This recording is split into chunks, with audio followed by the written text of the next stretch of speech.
இன்றைக்கி குட்டிமா வீட்டில் புடலங்காய் கறி கிரேவி எப்படி செஞ்சேன்னா வாங்க பார்க்கலாம். காயை வந்து இதோடு நான் சின்னதாக எடுத்துக்கேன். நீங்கள் வந்து இதோடு பெருசு பெருசாக எடுத்து வச்சுக்கோங்க. சூப்பராக இருக்குங்க, சீக்கிரமும் வெந்துடும். ஒரு ஜாரில் வந்து வெங்காயம், பச்சை மிளகா, வரமிளகா போட்டுக்கலாம் காரத்துக்கு. அப்புறம் கடலக்கொட்டை, வெள்ளை எள்ளு, வரமல்லி, மஞ்சத்தூள் கொஞ்சம், மிளகாத்தூள், கல் உப்பு, இஞ்சி பூண்டு போட்டு நல்லா நைஸாக அரைச்சி எடுத்துடுங்க. எடுத்ததுக்கப்புறம் இந்த பெருசு பெருசாக போட்டெல்லாம் கருத்தவங்களா அதில் ஒரு பேஸ்ட்டு மாதிரி மீனுக்கு எப்படி போடும் அந்த மாதிரி பேஸ்ட் மாதிரி தடவி ஊற வச்சுருங்க. ஊறினதுக்கப்புறம்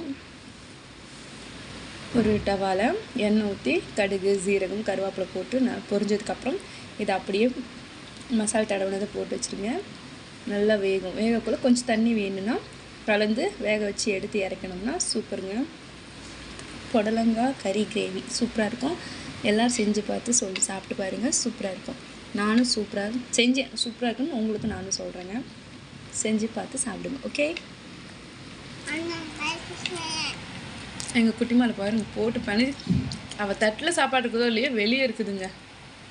எப்படி இருக்குது குட்டிமா? எப்படி இருக்குது?